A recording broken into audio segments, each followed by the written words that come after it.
Mis pies golpeaban el suelo con tanta fuerza que sentía el impacto en cada hueso de mi cuerpo. El pasillo del hospital se extendía frente a mí como un túnel interminable, las luces fluorescentes creando un brillo fantasmal que hacía que todo pareciera irreal. Como una pesadilla de la que no podía despertar. Mi respiración llegaba en jadeos cortos y dolorosos, quemando mis pulmones de 64 años que no estaban acostumbrados a este tipo de esfuerzo extremo. Pero nada de eso importaba. Solo existía un pensamiento martillando en mi cerebro con cada latido de mi corazón desbocado: llegar hasta mi hijo. Llegar hasta Mateo antes de que fuera demasiado tarde. La llamada había llegado 42 minutos antes, y cada segundo desde entonces se había sentido como una eternidad congelada en el tiempo. Una voz desconocida, fría y profesional, pronunciando las palabras que ninguna madre debería escuchar jamás. Su hijo está en cuidados intensivos. Estado crítico. Venga inmediatamente. No pregunté detalles. No pregunté qué había pasado. No pregunté si sobreviviría. Simplemente colgué el teléfono, agarré mi bolso con manos temblorosas y salí corriendo de mi apartamento sin siquiera cerrar la puerta con llave. El viaje en taxi fue una tortura. El conductor manejaba con la velocidad normal de cualquier día ordinario, ajeno a la urgencia que me consumía desde adentro. Intenté llamar a Carolina, mi nuera, pero cada llamada iba directo al correo de voz. Dejé mensajes desesperados, mi voz quebrándose con cada palabra. Llamé 4 veces, 5, 6, nada. Silencio absoluto del otro lado. Eso debería haberme parecido extraño, pero en ese momento mi mente solo podía enfocarse en una cosa: mi hijo estaba muriendo y yo no estaba a su lado. Pero antes de continuar con lo que descubrí en ese hospital, necesito que hagas algo por mí ahora mismo. Suscríbete a este canal, activa la campanita de notificaciones y escribe en los comentarios desde qué país nos estás viendo, porque lo que estás a punto de escuchar va a cambiar tu perspectiva sobre la confianza familiar para siempre. Hazlo ahora, porque esta historia se va a poner más intensa con cada segundo y no vas a querer perderte ni un solo detalle. Además, hazte miembro del canal para acceder a contenido exclusivo que no publico aquí. Historias aún más impactantes que esta. Ahora sí, continuemos con lo que pasó en ese hospital. Carolina había entrado en nuestras vidas hace 6 años, y desde el primer momento algo en ella me perturbó profundamente. No era nada obvio, nada que pudiera señalar y decir esto es lo que está mal. Era más sutil que eso. Era la forma en que sus ojos nunca sonreían junto con su boca, la manera en que sus abrazos se sentían como actuaciones cuidadosamente ensayadas en lugar de gestos genuinos de afecto, la frialdad que emanaba de ella incluso cuando decía todas las palabras correctas en los momentos apropiados. Mateo estaba completamente cegado por ella. Mi hijo, mi único hijo, el niño que había criado sola después de que su padre nos abandonara cuando él tenía apenas 7 años. Ese hombre brillante y exitoso de 35 años se había convertido en alguien irreconocible bajo la influencia de Carolina. Antes de conocerla, Mateo me llamaba 3 veces por semana sin falta. Veníamos a cenar juntos todos los domingos. Compartíamos nuestros problemas, nuestras alegrías, nuestras vidas. Éramos más que madre e hijo. Éramos mejores amigos. Éramos todo lo que teníamos el uno para el otro. Pero después de que Carolina apareció, todo cambió gradualmente. Al principio fueron pequeñas cosas. Una llamada cancelada aquí, una cena pospuesta allá. Siempre con excusas razonables. Trabajo acumulado. Carolina no se sentía bien. Tenían planes previos que habían olvidado mencionar. Yo entendía, o al menos me decía a mí misma que entendía. Mi hijo estaba construyendo su propia vida, su propio núcleo familiar. Era natural que su madre ya no fuera el centro de su universo. Traté de ser la suegra comprensiva, la que no pregunta demasiado, la que no se queja cuando las visitas se vuelven menos frecuentes, la que sonríe y asiente cuando su hijo cancela planes por 10ª vez consecutiva. Pero por dentro algo se estaba rompiendo lentamente. Cada llamada no devuelta era como una pequeña grieta en mi corazón. Cada excusa para no visitarme era otra pieza de mi alma desmoronándose. Veía a mi hijo alejándose de mí como si estuviera observando desde la orilla, mientras alguien a quien amo se ahogaba lentamente en el océano. Y no había nada que pudiera hacer excepto observar impotente. En los últimos 2 años, las cosas empeoraron dramáticamente. Mateo dejó de llamarme por completo. Ahora era yo quien tenía que iniciar todo el contacto y mis llamadas rara vez eran respondidas. Cuando lograba hablar con él, su voz sonaba distante, distraída, como si estuviera cumpliendo una obligación desagradable en lugar de hablar con su madre. Le pregunté si algo andaba mal. Siempre la misma respuesta: no, mamá, todo está bien. Solo estoy ocupado. Carolina te manda saludos. Pero Carolina nunca mandaba saludos. Carolina apenas me dirigía la palabra cuando nos veíamos, lo cual era cada vez más raro. Las pocas veces que coincidimos en algún evento familiar inevitable, ella me trataba con una cortesía helada que era peor que cualquier grosería abierta. Me hablaba como se hablaría con una mesera o una empleada doméstica.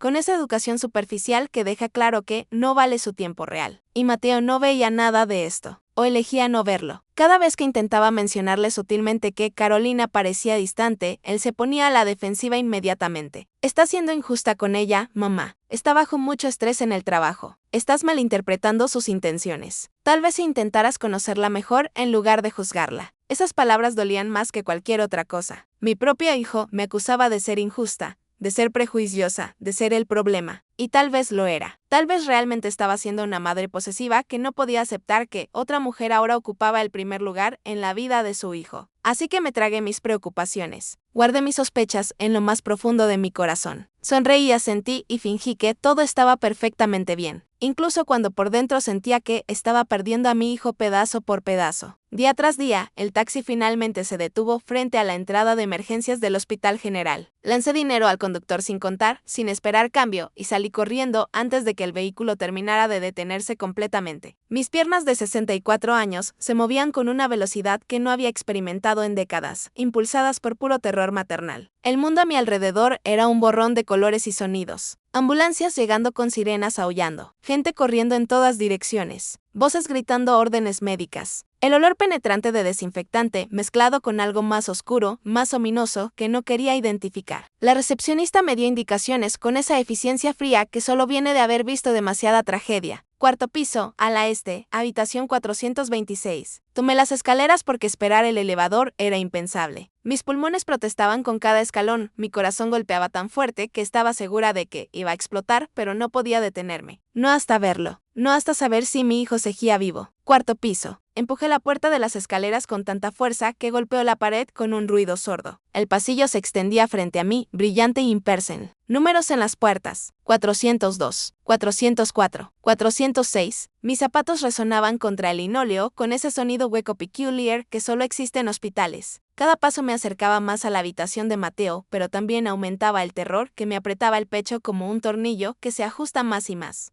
410, 412, 414. Estaba casi allí. Mi visión empezaba a estrecharse en los bordes, manchas oscuras bailando en mi campo visual. Necesitaba respirar, pero no podía recordar cómo. Todo lo que existía era ese pasillo interminable y los números creciendo en las puertas. 418, 420, 422. La siguiente sería la suya. 4 puertas más. 3 puertas, 2 puertas, y entonces, justo cuando estaba a punto de alcanzar la habitación 426, justo cuando mi mano se extendía hacia la manija de la puerta, una mano me agarró del brazo con fuerza sorprendente. El agarre vino de la nada, firme y urgente, deteniéndome en seco. Giré bruscamente, lista para gritar, para exigir que me soltaran, para pelear si era necesario. Pero antes de que pudiera emitir un sonido, otra mano cubrió mi boca suavemente pero con firmeza. Una voz femenina susurró directamente en mi oído, tan cerca que podía sentir el calor de su aliento contra mi piel. No entré todavía. Por favor, confía en mí. Necesita escuchar algo primero. Era una enfermera. Mis ojos enfocaron su uniforme verde oscuro, la identificación colgando de su cuello que decía Elena Morales, enfermera registrada. Lucía joven, tal vez 30 años, con ojos oscuros llenos de una urgencia que me hizo dudar antes de pelear contra su agarre. Había algo en su expresión, una mezcla de determinación y miedo que me hizo quedarme quieta en lugar de forcejear. Rápido, dentro de aquí. Me jaló hacia la habitación contigua, el 424, y cerró la puerta silenciosamente detrás de nosotras. La habitación estaba vacía, la cama perfectamente hecha, esperando al próximo paciente. La luz que entraba por la ventana creaba sombras largas en el suelo. Mi corazón latía tan fuerte que estaba segura de que toda persona en el piso podía escucharlo. ¿Qué está pasando? Mi voz salió como un gruñido áspero. Mi hijo está allí. Necesito verlo. Necesito. Lo sé. Elena me cortó, su mano todavía en mi brazo, pero ahora más suave, reconfortante en lugar de restrictiva. Lo sé, iba a verlo. Pero primero necesita escuchar esto. Su voz era urgente pero gentil, como alguien tratando de convencer a una persona de no saltar desde un edificio. Confía en mí. Soy enfermera de Mateo. He estado cuidándolo desde que llegó. Y hay algo que necesita saber antes de entrar a esa habitación. Algo que escuché y que va a cambiar todo. Mi mente corría en círculos frenéticos. ¿De qué estaba hablando esta mujer? ¿Por qué me estaba deteniendo cuando mi hijo estaba a metros de distancia, posiblemente muriendo? Cada segundo que pasaba aquí era un segundo que no estaba con Mateo. Pero algo en los ojos de Elena me hizo pausar. Había visto muchos ojos en mis 64 años. Ojos mentirosos, ojos manipuladores, ojos indiferentes. Los de Elena no eran ninguno de esos. Eran ojos honestos, asustados, urgentes. Eran los ojos de alguien que sabía algo terrible y estaba luchando con la decisión de compartirlo. Está bien, susurré finalmente, aunque cada fibra de mi ser gritaba que debía empujar a esta mujer a un lado y correr hacia mi hijo. Dígame qué está pasando. Rápido. Elena respiró hondo, como si estuviera preparándose para saltar de un acantilado. Presione su oído contra esa pared, la pared que separa esta habitación de la de su hijo. Y solo escuche, no diga nada, no haga ruido. Solo escuche y entenderá por qué la detuve. La miré como si hubiera perdido la cabeza. ¿Quería que me pusiera a escuchar a través de una pared como un adolescente espiando a sus padres? Mientras mi hijo estaba del otro lado, posiblemente al borde de la muerte. Pero Elena ya estaba sacando su teléfono celular, abriendo una aplicación de grabación. La pantalla mostraba el contador comenzando, registrando audio. Por favor, insistió ella, sus ojos suplicando. Confía en mí. Esto es importante. Más importante de lo que puede imaginar. No sé qué fue lo que me hizo obedecer. Tal vez fue la desesperación absoluta en su voz. Tal vez fue el instinto maternal que me decía que algo estaba terriblemente mal más allá del accidente de mi hijo. O tal vez fue simplemente que, después de años sintiendo que estaba perdiendo a Mateo, aquí había alguien que parecía estar del lado de la verdad, sin importar cuán dolorosa fuera esa verdad. Me acerqué a la pared. El yeso estaba frío contra mi mejilla cuando presioné mi oído contra él. Al principio no escuché nada, excepto el murmullo apagado de voces. Luego, lentamente, como si alguien estuviera girando el volumen hacia arriba gradualmente, las palabras comenzaron a volverse claras. Y lo que escuché, en los siguientes minutos, destruyó mi mundo y lo reconstruyó completamente al mismo tiempo. La voz de Carolina atravesó la pared delgada, clara como el cristal. Pero no era la voz dulce y suave que ella usaba en público. Esta era diferente, fría, calculadora.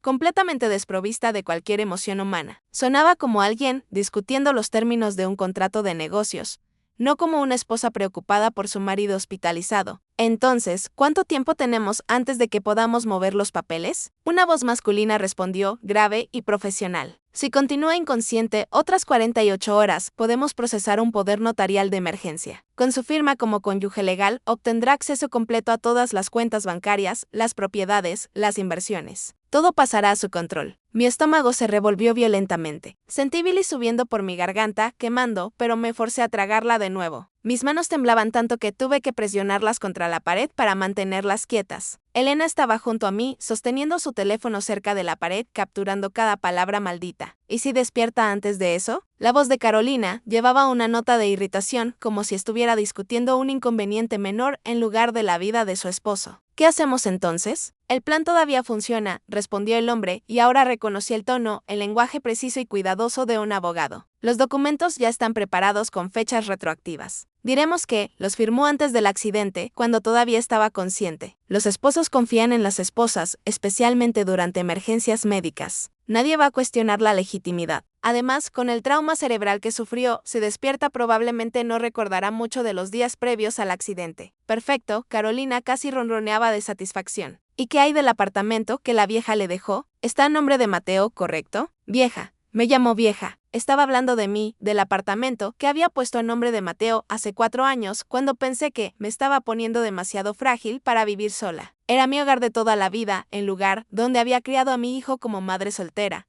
trabajando 2 empleos para darle una vida decente. Se lo había dado a él porque era mi único hijo, mi única familia, la persona más importante en mi vida. Y ahora descubría que Carolina lo veía solo como otro activo financiero para explotar. Sí, está su nombre, confirmó el abogado. Una vez que tengamos el poder notarial, puede transferirlo a su nombre o venderlo directamente. El mercado inmobiliario en ese barrio está en auge ahora mismo. Podría conseguir fácilmente 2 millones de pesos por esa propiedad. Escuché un sonido que reconocí como Carolina riendo, una risa fría y satisfecha que me heló la sangre. 2 millones solo por ese apartamento viejo, más las cuentas bancarias que él tiene, más las inversiones, más el seguro de vida, si las cosas no salen como planeamos. Estamos hablando de casi 8 millones de pesos en total. 8 millones. Todo el trabajo de la vida de mi hijo, reducido a un número. Una suma que esta mujer estaba planeando robar mientras él yacía inconsciente a metros de distancia. ¿Qué quiso decir con si las cosas no salen como planeamos? La voz del abogado había cambiado ligeramente, una pizca de cautela entrando en su tono profesional. ¿Hay algo más que deba saber? Carolina hizo una pausa larga y cargada de significado que hizo que mi corazón se detuviera por un segundo completo. Digamos que he estado asegurándome de que su recuperación sea más complicada de lo necesario. El doctor piensa que es solo mala suerte, que su sistema es débil. Pero los pequeños suplementos que he estado mezclando en sus bebidas desde que llegó aquí están garantizando que no mejore demasiado rápido. Jesús Cristo, la voz del abogado subió una octava. ¿Me estás diciendo que lo estás envenenando? En un hospital. No seas dramático, Carolina sonaba aburrida. Son solo suplementos. Hierbas. Nada que vaya a matarlo directamente. Solo lo suficiente para mantenerlo débil, confundido. Para que cuando despierte, si despierta, no esté en condiciones de cuestionar nada. Y si por casualidad no despierta, bueno, entonces cobramos el seguro de vida y no tenemos que preocuparnos por él haciendo preguntas incómodas después.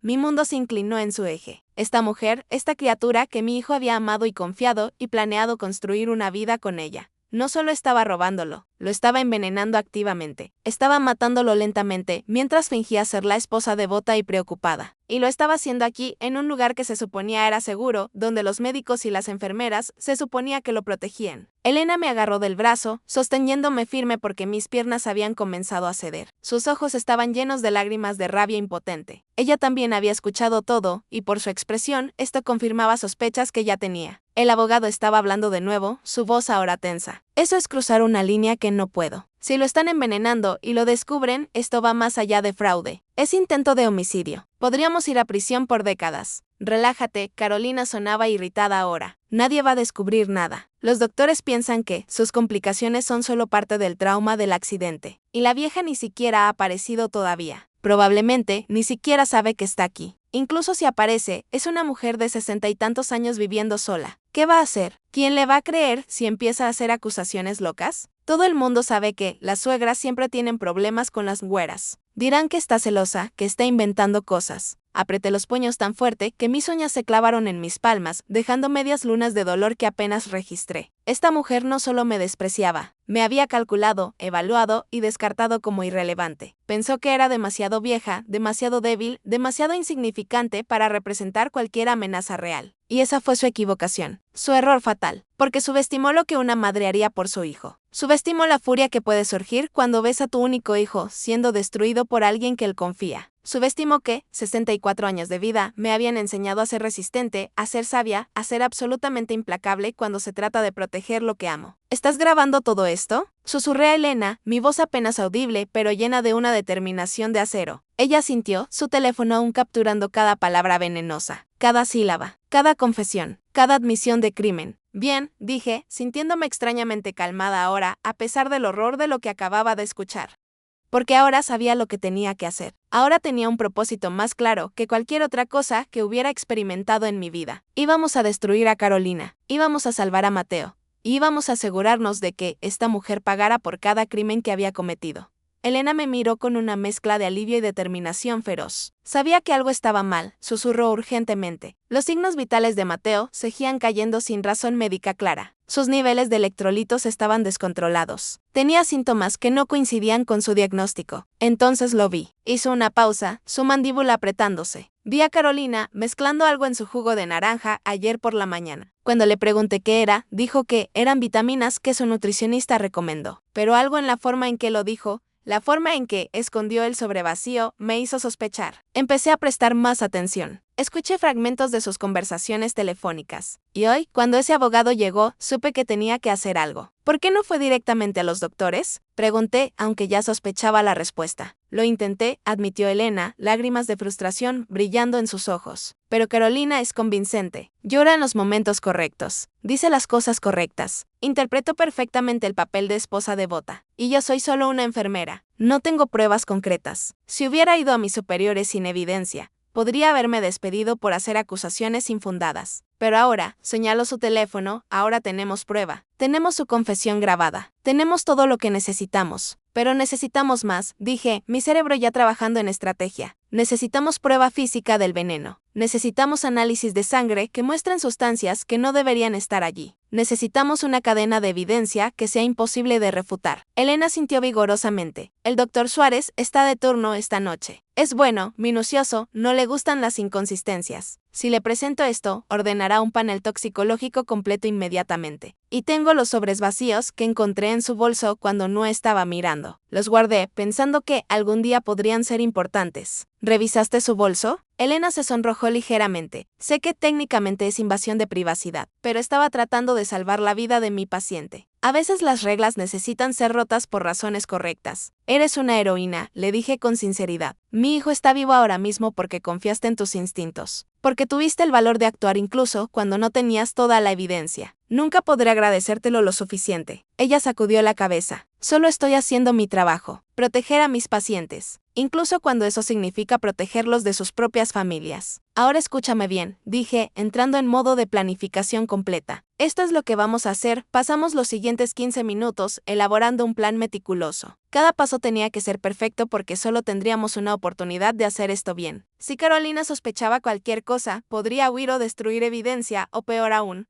podría acelerar lo que fuera que estaba haciendo a Mateo.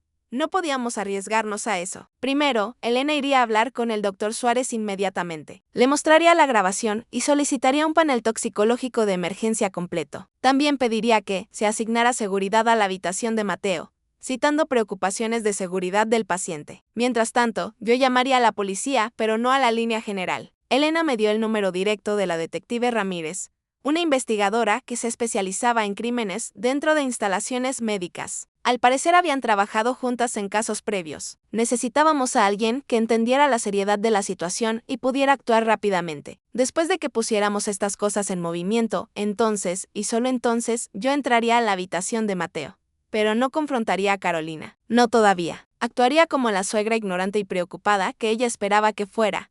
Lloraría. Preguntaría por su estado. Tal vez incluso agradecería a Carolina por estar allí con él.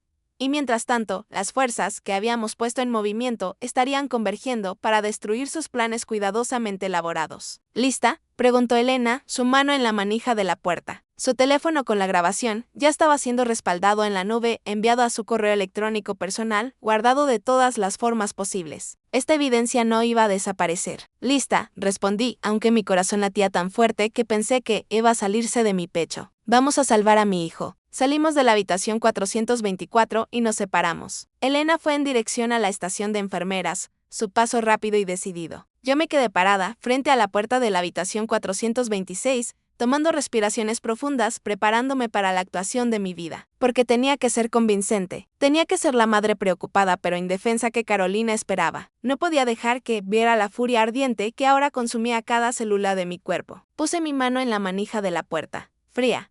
Metálica. El punto de no retorno. Una vez que cruzara este umbral, todo cambiaría. No habría vuelta atrás. Respiré hondo una última vez, y empujé la puerta para abrirla. La habitación estaba sumida en una semi-oscuridad, las cortinas parcialmente cerradas, solo dejando entrar delgadas franjas de luz del atardecer. El sonido constante de las máquinas llenaba el espacio, pitidos y zumbidos rítmicos que marcaban los signos vitales de mi hijo. Y allí, en la cama del hospital, conectado a más tubos y cables de los que podía contar, estaba Mateo. Mi bebé, mi hijo. Lucía tan frágil, tan vulnerable, tan diferente del hombre fuerte y seguro que conocía. Su piel estaba pálida, casi gris. Tenía moretones oscuros en su rostro y brazos. Un vendaje grueso envolvía su cabeza. Tubos salían de su nariz, su boca, sus brazos. Mi corazón se partió en 1000 pedazos al verlo así. Solté un sollozo genuino, no tuve que fingirlo. Las lágrimas corrieron por mis mejillas sin control. Mis piernas me traicionaron y casi caigo, pero me agarré del marco de la puerta. Carolina estaba sentada en una silla junto a la cama, pero no cerca de Mateo. Estaba a una distancia calculada. Lo suficientemente cerca para parecer atenta, pero no tan cerca como para ser genuinamente íntima. Estaba mirando su teléfono cuando entré, y tardó un segundo completo en levantar la vista, como si mi entrada fuera una interrupción molesta. Cuando finalmente me miró, su rostro se transformó. En un instante, pasó de expresión neutral a máscara de preocupación y dolor. Fue inquietante ver lo rápido y perfectamente que podía cambiar sus expresiones. Era como ver a alguien poniéndose diferentes disfraces. Gloria, dijo mi nombre con voz temblorosa, levantándose de su silla. Oh, Gloria, es terrible. Simplemente terrible. Corrió hacia mí con los brazos extendidos, y tuve que forzarme a aceptar su abrazo cuando cada instinto en mi cuerpo gritaba que la empujara lejos, que la acusara. Que revelara que sabía exactamente lo que era, pero me mantuve firme. Me obligué a corresponder el abrazo. Incluso dejé que más lágrimas cayeran porque no tenía que fingir mi dolor al ver a mi hijo en ese estado. ¿Qué pasó? Logré decir entre sollozos. ¿Qué le pasó a mi hijo? Carolina me guió suavemente hacia la silla que ella había ocupado, interpretando a la perfección el papel de nuera solidaria. Fue un accidente automovilístico, explicó, su voz quebrada en todos los lugares correctos. Un conductor ebrio chocó contra el de frente. Mateo sufrió trauma cerebral severo, costillas rotas, colapso pulmonar. Ha estado inconsciente desde que llegó. Mis ojos volaron hacia mi hijo nuevamente. Mateo. Mi Mateo. Inconsciente e indefenso, mientras esta víbora planeaba robarle todo. ¿Los doctores dicen que va? No pude terminar la pregunta. Carolina tomó mi mano en la suya y fue todo lo que pude hacer para no apartarla violentamente. Su piel se sentía fría como tocar un reptil. Están haciendo todo lo que pueden, dijo con la cantidad exacta de esperanza trémula en su voz. Pero las próximas 48 horas son críticas. Su cerebro está hinchado. Si la hinchazón no baja, podría haber daño permanente, o peor. 48 horas. Las mismas 48 horas que había mencionado al abogado. El plazo para su plan de poder notarial. La coincidencia me enfermó. He estado aquí desde que pasó, continuó Carolina, y ahora detecté el más mínimo matiz de impaciencia en su voz, como si estuviera agotada de mantener esta fachada. No he dejado su lado, ni por un minuto. Quiero que sepa que estoy cuidando de él, Gloria. Es mi esposo y lo amo más que a nada en este mundo. Mentiras. Cada palabra que salía de su boca era una mentira cuidadosamente construida. Pero asentí y sequé mis lágrimas y actué como la suegra agradecida que se suponía que debía ser. Gracias, Carolina, dije, forzando las palabras a través de mi garganta apretada. Gracias por estar con él. Sé que las cosas entre nosotras han sido difíciles a veces, pero significa mucho para mí que estés aquí. Ella apretó mi mano, sus labios curvándose en lo que se suponía era una sonrisa reconfortante, pero parecía más una mueca. Somos familia, Gloria. A pesar de nuestras diferencias, ambas amamos a Mateo. Eso es lo que importa ahora. Me pregunté si realmente creía sus propias mentiras o si sabía exactamente cuán transparentes eran y simplemente no le importaba porque me había subestimado tan completamente. Pasé los siguientes 20 minutos sentada junto a la cama de Mateo, sosteniendo su mano fría, hablándole en voz baja. Le conté sobre cosas mundanas, el clima, las noticias, los vecinos, cualquier cosa para llenar el silencio y actuar como una madre haría normalmente. Todo el tiempo, Carolina permanecía cerca, observándome con esos ojos fríos y calculadores. De vez en cuando respondía a su teléfono, siempre volviéndose ligeramente, hablando en voz baja como si quisiera privacidad. Me pregunté si era el abogado, llamando para actualizar el progreso de sus documentos fraudulentos. Cada vez que miraba a Mateo, mi resolución se fortalecía. Esta mujer no iba a salirse con la suya, no mientras yo tuviera aliento en mi cuerpo. Entonces, como si fuera orquestado por el destino mismo, la puerta de la habitación se abrió. El doctor Suárez entró, seguido de Elena y 2 agentes de seguridad del hospital. El doctor era un hombre de mediana edad con cabello plateado y la mirada aguda de alguien que no tolera tontería. Detrás de él, pude ver a 2 mujeres en trajes civiles.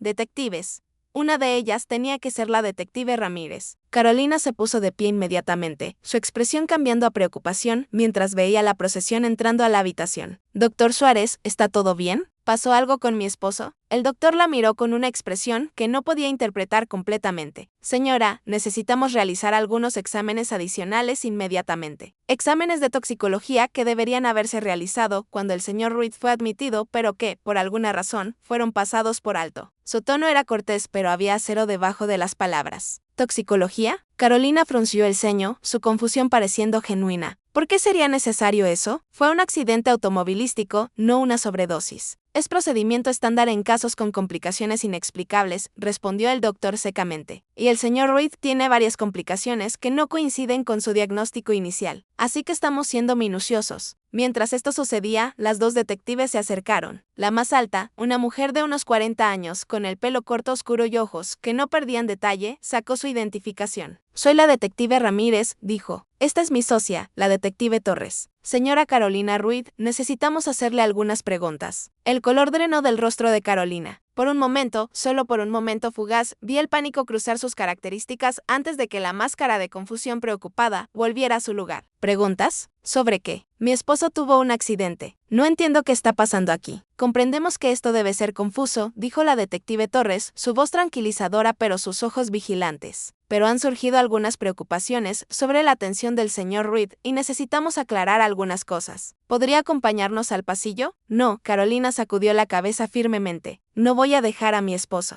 Lo que sea que necesiten preguntar, pueden preguntarlo aquí. Esta es una investigación activa, señora. La voz de la detective Ramírez se endureció ligeramente. Y para la integridad de esa investigación, necesitamos hablar con usted en privado. No es una solicitud. Carolina miró alrededor de la habitación, sus ojos aterrizando en cada persona. El doctor Suárez, que la observaba con sospecha apenas disimulada. Elena, cuya expresión era cuidadosamente neutral. Los guardias de seguridad bloqueando la puerta. Y finalmente, yo. Cuando nuestros ojos se encontraron, algo cambió en su rostro. Vi el momento exacto en que comprendió. Comprendió que sabía. Comprendió que su cuidadoso plan se había desmoronado. Comprendió que había perdido. Usted, Ciceo, señalándome con un dedo tembloroso de rabia. Usted hizo esto. Siempre fue una entrometida, siempre tratando de venir entre Mateo y yo. No pude evitarlo. A pesar de la seriedad de la situación, a pesar de todo, una pequeña sonrisa tocó mis labios. Tienes razón, Carolina, dije tranquilamente. Soy entrometida, porque eso es lo que las madres hacen. Nos entrometemos. Protegemos a nuestros hijos, incluso cuando, especialmente cuando, están siendo envenenados por mujeres en las que confían. El silencio que siguió a mis palabras fue absoluto. Carolina se quedó congelada, la sangre drenándose completamente de su rostro ahora. Sus labios se movieron, pero no salió sonido. Su mano cayó a su costado, temblando visiblemente. La detective Ramírez dio un paso adelante, su voz profesional y firme. Carolina Ruiz, tenemos razón probable para creer que ha estado administrando sustancias nocivas a su esposo. Tenemos evidencia de A, U, D y O de usted discutiendo esta actividad con un cómplice. Tenemos testimonio de personal médico que la vio adulterando la comida y bebida de su esposo. Y ahora ordenaremos exámenes que confirmarán o refutarán estas alegaciones. ¿Entiende sus derechos? Carolina miró alrededor salvajemente como un animal acorralado buscando escape. Esto es absurdo. Estoy siendo acusada falsamente. Ella señaló hacia mí otra vez, siempre me ha odiado. Está mintiendo porque quiere destruir mi matrimonio. Ha estado celosa desde el día en que Mateo y yo nos casamos. Carolina, necesito que pare de hablar ahora mismo, interrumpió la detective Torres. Cualquier cosa que diga puede y será usada en su contra. Recomendaría fuertemente que solicite un abogado antes de decir otra palabra. Pero Carolina estaba más allá de escuchar consejos racionales ahora. El pánico había quebrado su máscara de control cuidadosamente construida. No tienen prueba de nada, gritó su voz subiendo histéricamente. No pueden probar nada. Y él, señaló a Mateo inconsciente, no puede decir nada porque está casi muerto de todos modos. Tan pronto como las palabras salieron de su boca,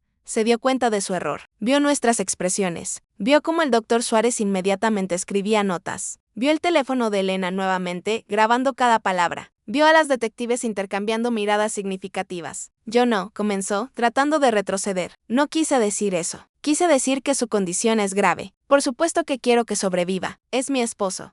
Lo amo. Señora Reed, dijo la detective Ramírez firmemente, tengo una orden para registrar su bolso y efectos personales. También tengo autorización del hospital para recoger todos los alimentos y bebidas que hayan sido traídos a esta habitación. La detective Torres, por favor proceda. La detective Torres sacó guantes y comenzó a recoger sistemáticamente los items alrededor de la habitación de Mateo. Una botella de jugo de naranja medio vacía, un termo con lo que olía a sopa, varios tuppers con comida casera, y finalmente, el bolso de Carolina. No pueden revisar mi bolso sin mi permiso, protestó Carolina débilmente, pero ya no había fuerza en su voz. Sabía que había terminado. Tenemos permiso del hospital ya que esto está en propiedad del hospital y es parte de una investigación de posible envenenamiento de un paciente, respondió la detective Torres mientras abría el bolso. Dentro, cuidadosamente escondidos en un compartimento lateral, encontró 3 pequeños sobres. Los sostuvo a la luz, leyendo las etiquetas en voz alta. Oleandro en polvo. Díjatelas. Arsénico en dosis micro. Todos altamente tóxicos. Todos capaces de causar exactamente los síntomas que el señor Ruiz ha estado exhibiendo. Los colocó en bolsas de evidencia, mientras Carolina observaba su último vestigio de compostura desmoronándose. Elena se acercó al doctor Suárez, mostrándole algo en su teléfono. La grabación de la conversación entre Carolina y el abogado. Vi los ojos del doctor ensancharse con horror mientras escuchaba. Cuando terminó, miró a Carolina con disgusto absoluto. He sido doctor por 28 años, dijo con voz temblorosa de rabia contenida. He visto muchas cosas terribles. Pero envenenar a tu propio esposo en mi hospital, bajo mi cuidado. Señaló la puerta. Fuera. fuera de mi hospital ahora mismo. Las detectives están tomando custodia de usted. Si me ve otra vez, será demasiado pronto. Carolina Ruiz, dijo la detective Ramírez, sacando esposas, está bajo arresto por intento de homicidio, fraude y varios otros cargos que serán formalizados en la estación. Tiene derecho a permanecer en silencio. Cualquier cosa que diga puede ser usada en su contra en una corte de ley. Tiene derecho a un abogado. Si no puede pagar uno, se le proporcionará. ¿Entiende estos derechos? Las esposas hicieron clic alrededor de las muñecas de Carolina con un sonido que resonó en la habitación silenciosa. Ella no resistió, solo se quedó allí, cabeza baja, toda pelea drenada de ella. Cuando las detectives comenzaron a guiarla hacia la puerta, de repente levantó su cabeza y me miró. Debería haberme deshecho de usted también, siseó con veneno puro en su voz. Debería haber empezado con la vieja entrometida primero. Entonces nada de esto habría sucedido. Sonreía ella tranquilamente, pero no lo hiciste. ¿Por qué me subestimaste? Pensaste que era solo una madre vieja y patética que podías descartar. Y ese fue tu error fatal. Nunca subestimes lo que una madre hará por su hijo. La arrastraron fuera de la habitación, sus protestas desvaneciendo mientras bajaban por el pasillo. Los guardias de seguridad la siguieron, cerrando la puerta detrás de ellos. De repente, la habitación estaba silenciosa, excepto por el pitido constante de las máquinas de Mateo. Me derrumbé en la silla junto a la cama de mi hijo, toda la adrenalina que me había mantenido de pie de repente drenándose, dejándome temblando y débil. Elena inmediatamente estaba a mi lado, una mano reconfortante en mi hombro. Lo hicimos, susurró. Salvamos su vida. El doctor Suárez se acercó, su expresión seria pero con nueva compasión. Señora García, lamento profundamente que esto haya sucedido en mi hospital, bajo mi vigilancia. Nunca debería haber llegado tan lejos. ¿Está ordenando los exámenes de toxicología?, pregunté con voz ronca. Y tratamiento para contrarrestar lo que sea que ella le dio. Absolutamente, asintió firmemente. Ya tengo a nuestros mejores toxicólogos preparando un plan de tratamiento basado en las sustancias que encontramos. Carbón activado para absorber cualquier veneno restante en su sistema. Líquidos intravenosos para ayudar a eliminar las toxinas. Monitoreo cardíaco constante, ya que el oleandro y la diátelas afectan el ritmo cardíaco. Con tratamiento agresivo y tiempo, su hijo tiene una oportunidad muy buena de recuperación completa. Una oportunidad. Eso era todo lo que necesitaba escuchar. Una oportunidad. Tomé la mano fría de Mateo entre las mías, apretándola suavemente. Mateo, susurré, lágrimas corriendo por mis mejillas nuevamente. Mamá está aquí. Te vas a poner bien, te lo prometo. Y voy a estar aquí cada segundo hasta que despiertes. Los días siguientes fueron un borrón de actividad médica constante. Los niveles tóxicos en la sangre de Mateo eran alarmantemente altos, confirmando todo lo que habíamos sospechado. Los doctores trabajaron incansablemente, monitoreando cada signo vital, ajustando tratamientos, luchando contra el veneno que Carolina había estado administrando sistemáticamente. Nunca dejé su lado, excepto cuando los doctores me obligaban a salir durante procedimientos. Dormí en una silla junto a su cama. Comí cuando Elena me traía comida. Hablé con Mateo constantemente, contándole historias de cuando era niño, recordándole todo lo que teníamos que vivir juntos, rogándole que luchara y regresara a mí. El tercer día. Sus dedos se movieron. Solo un pequeño tirón, tan leve que pensé que lo había imaginado. Pero luego sucedió otra vez, más fuerte esta vez. Presioné el botón de llamada frenéticamente, mi corazón acelerándose. Elena corrió hacia adentro, seguida rápidamente por el doctor Suárez. Mateo, llamó al doctor, su linterna verificando las pupilas de mi hijo. ¿Puede escucharme? Si puede escuchar mi voz, apriete mi mano. Los dedos de Mateo se cerraron alrededor de la mano del doctor. Débilmente, pero definitivamente. Excelente, sonrió el doctor. Mateo, voy a necesitar que abra sus ojos. Sé que es difícil, pero necesito que lo intente. Los párpados de Mateo se agitaron. Una vez, 2 veces. Y luego, lentamente, dolorosamente, se abrieron. Sus ojos estaban desenfocados, confundidos, parpadeando contra la luz. Pero estaban abiertos. Estaba despierto. Mateo, sollocé, apretando su otra mano. Oh, mi bebé, estás despierto. ¿Estás bien? Él giró su cabeza ligeramente hacia mi voz. Sus labios se movieron, intentando formar palabras alrededor del tubo en su garganta. El doctor suavemente lo detuvo. No trate de hablar todavía. Tiene un tubo de respiración. Vamos a removerlo pronto, pero por ahora, solo descanse. Ha estado muy enfermo. Mateo parpadeó lentamente, procesando. Sus ojos se movieron alrededor de la habitación, tomando su entorno. Cuando su mirada regresó a mí, vi confusión allí. Y algo más. Una pregunta. ¿Dónde está Carolina? Traté de formar las palabras en silencio. El doctor Suárez intercambió una mirada conmigo. Señor Reed, mucho ha sucedido mientras estuvo inconsciente. Su recuperación es nuestra prioridad ahora. Todo lo demás puede esperar hasta que esté más fuerte. Pero Mateo sacudió su cabeza tercamente, levantó una mano temblorosa y señaló a mí, luego hizo un gesto de pregunta, queriendo saber, exigiendo saber. Tomé una respiración profunda. Está en prisión, dije simplemente. Estaba tratando de lastimarte, tratando de robarte, y ahora está enfrentando cargos criminales por ello. Los ojos de Mateo se ensancharon. Vi shock, incredulidad, luego lentamente, horriblemente, comprensión. Lágrimas comenzaron a correr por sus sienes. Su cuerpo se sacudió con sollozos silenciosos. «Oh, mi hijo», susurré, inclinándome para abrazar su marco frágil tan suavemente como pude. «Lo siento mucho. Lamento que tuvieras que descubrirlo así. Pero estás a salvo ahora. Estás a salvo y vivo y vamos a superar esto juntos. Lo prometo».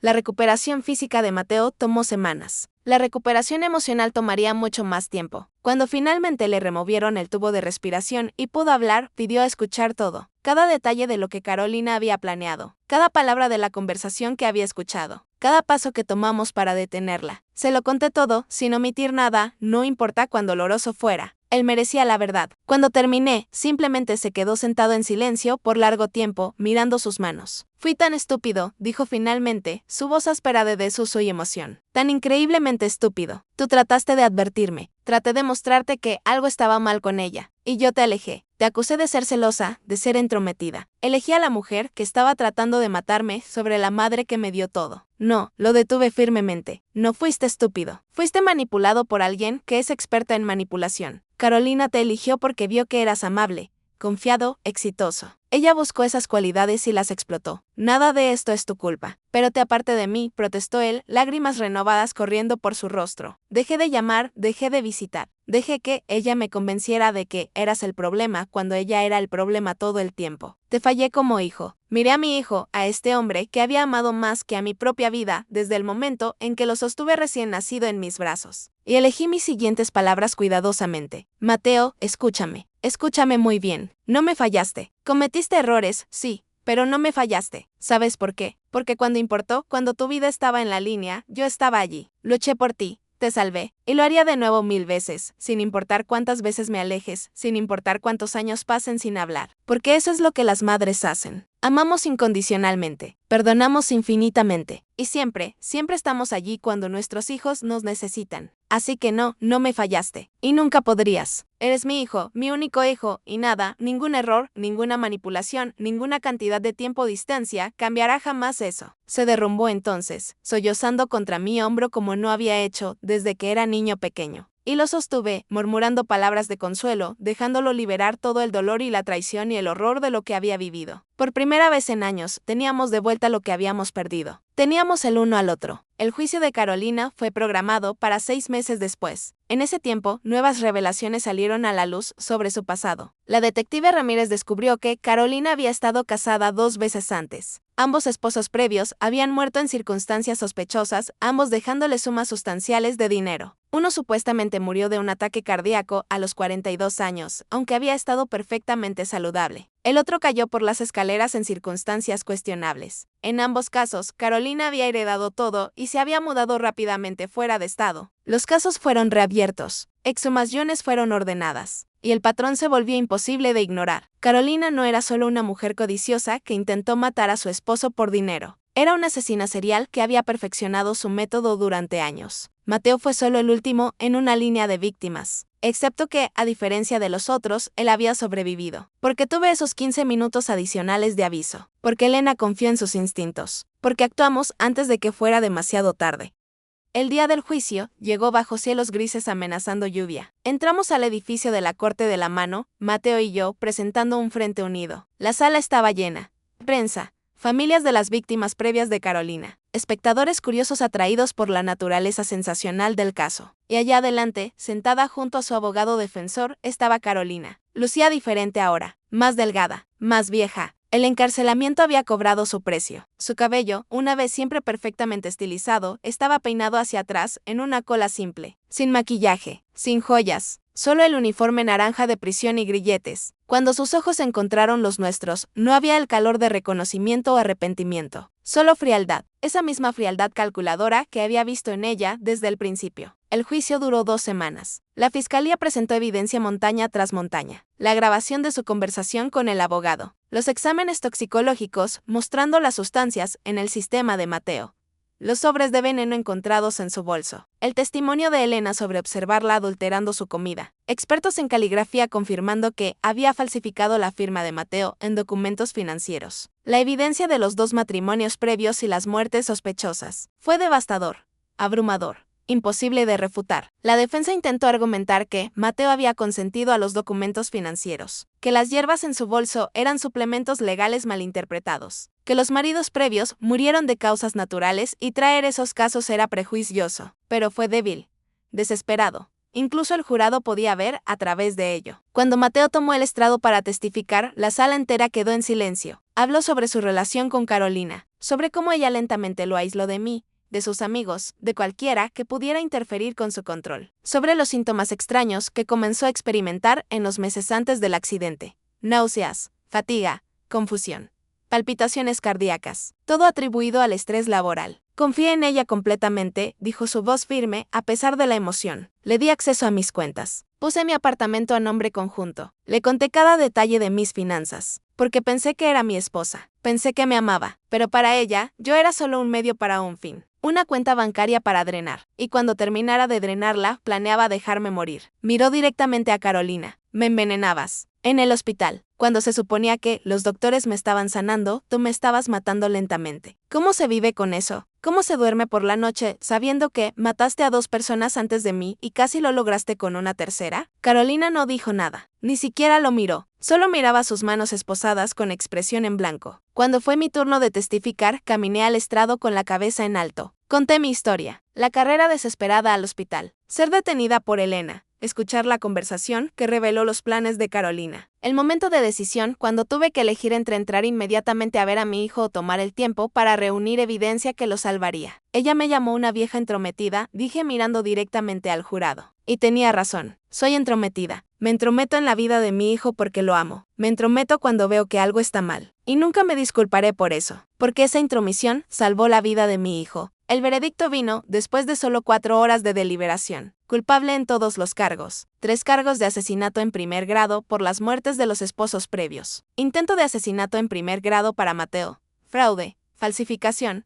La lista continuó. La sentencia fue cadena perpetua, sin posibilidad de libertad condicional. 3 sentencias consecutivas de por vida. Carolina nunca sería libre otra vez. Un año después del juicio, Mateo me invitó a cenar en un restaurante elegante con vista al océano. No era un aniversario o cumpleaños, pero cuando llegué me di cuenta de que no era solo nosotros 2. Elena estaba allí, radiante en un vestido azul. El doctor Suárez y varios enfermeros del hospital. Las detectives Ramírez y Torres. Familias de las otras víctimas de Carolina que habíamos conocido durante el juicio. ¿Qué es todo esto?, pregunté confundida mientras Mateo me guiaba adentro. Él sonrió, esa sonrisa genuina y completa que no había visto en años, pero que ahora era común otra vez. Es una celebración y un anuncio. Me senté mientras él se levantaba, sosteniendo una copa de agua. Tomó una respiración profunda. Quiero agradecer a cada persona en esta sala. Ustedes me salvaron la vida. Elena, tú confiaste en tus instintos cuando habría sido más fácil mirar hacia otro lado. Doctor Suárez, actuaste inmediatamente en evidencia que otros podrían haber ignorado. Detectives Ramírez y Torres buscaron justicia no solo para mí, sino para todas las víctimas de Carolina. Miró entonces a las otras familias. A ustedes que perdieron tanto por esa mujer, gracias por su apoyo durante el juicio y después. Ayudarnos a conectar los puntos entre los casos trajo justicia no solo para mí, sino también para sus seres queridos. Y finalmente miró a mí. Sus ojos brillaban con lágrimas no derramadas. Pero especialmente quiero agradecer a mi madre. Mamá, pasé años alejándome de ti. Te hice invisible. Prioricé a una mujer que estaba destruyéndome sobre la mujer que me dio vida. Y sin embargo, cuando me necesitaste, cuando mi vida estaba en peligro, estuviste allí. Corriste al hospital. Confiaste en tus instintos. Hiciste las elecciones difíciles que me salvaron. Su voz se quebró. Pasé 35 años siendo tu hijo. Pero los últimos 5 años fui un mal hijo. Y prometo pasar el resto de mi vida compensándolo, siendo el hijo que siempre mereciste. Las lágrimas corrían libremente por mis mejillas ahora. Me levanté y lo abracé mientras todos aplaudían. Ya eres ese hijo, susurré. Siempre lo fuiste. Solo estuviste perdido por un tiempo. Pero te encontramos. Te salvamos. Y ahora tenemos el resto de nuestras vidas para compensar el tiempo perdido. Cuando nos separamos, Mateo sacó una carpeta. He decidido crear una fundación, anunció a la sala. Se llamará Fundación Nueva Esperanza. Su misión será doble. Primera, proporcionar recursos, soporte legal y psicológico a víctimas de abuso financiero y manipulación doméstica. Demasiadas personas sufren en silencio porque no reconocen las señales o no saben cómo buscar ayuda. Segunda, entrenar a profesionales médicos para reconocer y responder a casos sospechosos de envenenamiento doméstico. Miró a Elena. Elena será nuestra directora de entrenamiento médico, viajando a hospitales por todo el país, enseñando a enfermeras y doctores a confiar en sus instintos cuando algo parece mal. Y yo, continuó, seré director de operaciones, manejando los aspectos legales y financieros. Pero necesitamos un director ejecutivo, alguien que pueda contar nuestra historia, alguien que inspire a otras personas a ser valientes, a actuar, a nunca rendirse con las personas que aman. Me miró directamente. Mamá, ¿aceptarás esta posición? Mi mano voló a mi boca. Pero no sé nada sobre dirigir una fundación. ¿Sabes lo más importante?, respondió él suavemente. Sabes cómo luchar, sabes cómo proteger, sabes cómo amar incondicionalmente incluso cuando esa persona te aleja. Sabes cómo ser una madre. Y esa experiencia, esa fuerza, es exactamente lo que esta fundación necesita. Miré alrededor de la mesa todos estos rostros, estas personas que habían sido arrastradas a nuestra órbita por la tragedia, pero que ahora se habían convertido en familia. Elena sintiendo alentadoramente, el doctor Suárez sonriendo, las detectives dándome pulgares arriba, las otras familias mirándome con esperanza, queriendo que algo bueno saliera de sus pérdidas. Sí, dije finalmente. Sí, lo haré. Hagamos esto juntos. Los aplausos que siguieron fueron ensordecedores.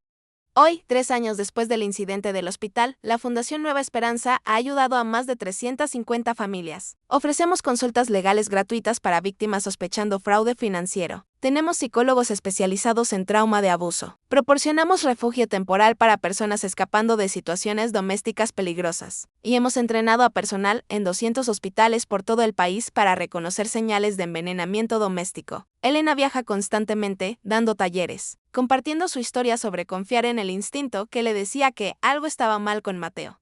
Se ha convertido en una experta reconocida nacional en el tema, citada en artículos médicos, invitada a conferencias. Mateo maneja todos los aspectos legales y financieros con la misma dedicación que una vez puso en distanciarse de mí. Su oficina está llena de cartas de agradecimiento de familias que hemos ayudado. En las noches malas, cuando los recuerdos del hospital lo atormentan, lee esas cartas. Le recuerdan que, su experiencia, por terrible que haya sido, ha salvado innumerables otras vidas. Y yo cuento nuestra historia. Hablo en centros comunitarios, iglesias, universidades. Narro cada detalle de aquellos días aterradores, no porque disfrute revivirlo, sino porque cada vez que hablo, veo el reconocimiento en los ojos de alguien en la audiencia. Veo a la persona que acaba de darse cuenta de que su propio ser querido podría estar en peligro. Veo a la madre que se ha estado sintiendo invisible. Veo al hijo que ha estado alejando a su familia sin entender por qué. Y esas personas se acercan después, lágrimas en sus ojos, agradeciéndome por darles el coraje de actuar, de confiar en sus instintos, de luchar por la gente que aman. Mateo viene a cenar cada domingo sin falta. Cocinamos juntos ahora, una nueva tradición que hemos construido. Reímos sobre viejos recuerdos. Hacemos nuevos recuerdos. Sanamos las heridas del tiempo perdido. Conoció a alguien nuevo también, una mujer maravillosa llamada Patricia, que trabaja como terapeuta en la fundación. Ella es todo lo que Carolina fingió ser, genuina, amable, transparente, con un corazón enorme que realmente ama a mi hijo, en lugar de solo amar su cuenta bancaria. Los vi comprometerse el mes pasado, y cuando Mateo me preguntó si aprobaba, no pude evitar reír. Sí, apruebo, le dije. Pero si alguna vez vuelvo a sentir que algo está mal, voy a decírtelo. Y esta vez vas a escuchar. Prometido, respondió él, abrazándome fuerte. Esta vez escucho. Esta vez sé que el instinto de una madre nunca está equivocado. Carolina cumple sus 3 sentencias de por vida consecutivas en una prisión de máxima seguridad a 4 estados de distancia. Hoy que trabaja en la biblioteca de la prisión ahora, ayudando a otras reclusas con investigación legal. Me pregunto si alguna vez piensa en las vidas que destruyó, en las personas que mató, en el hijo que casi dejó sin madre y en la madre que casi dejó sin hijo. No sé si ha encontrado cualquier redención detrás de esas barras. No sé si alguna vez entenderá la magnitud completa del mal que hizo. Y honestamente, no pienso mucho en ella. No merece espacio en mi cabeza. En su lugar, pienso en segundas oportunidades. Pienso en cómo 15 minutos de valentía de una enfermera cambiaron todo. Pienso en cómo confiar en el instinto, incluso cuando todos te dicen que estás equivocada, puede salvar vidas. Pienso en el poder del amor incondicional, el tipo de amor que no se rinde, sin importar cuántas veces seas rechazada. Tengo 67 años ahora. Mi cabello es completamente gris. Mis arrugas son más profundas. Mis articulaciones me duelen en las mañanas frías. Pero nunca me he sentido más fuerte, más viva, más necesaria. Porque descubrí mi propósito en aquel pasillo de hospital. Descubrí que las madres nunca dejan de ser madres, sin importar la edad que tienen sus hijos. Descubrí que la intuición materna es real y poderosa y debe ser confiada. Descubrí que nunca es tarde para reconectar, para reconstruir, para empezar de nuevo. Y ahora comparto esas lecciones con cualquiera que escuche. En cada charla que doy, en cada familia que ayudamos, en cada persona que convencemos de confiar en sus instintos cuando algo parece mal. Esta es mi vida ahora, no la vida que esperaba a los 64 cuando corrí desesperada por ese pasillo de hospital pensando que iba a perder a mi hijo. Pero es una vida buena. Una vida con propósito, una vida donde cada día hago diferencia. Si estás escuchando esto y hay alguien en tu vida del que te has distanciado, alguien que solía ser importante pero que has dejado desvanecerse a segundo plano, llámalo.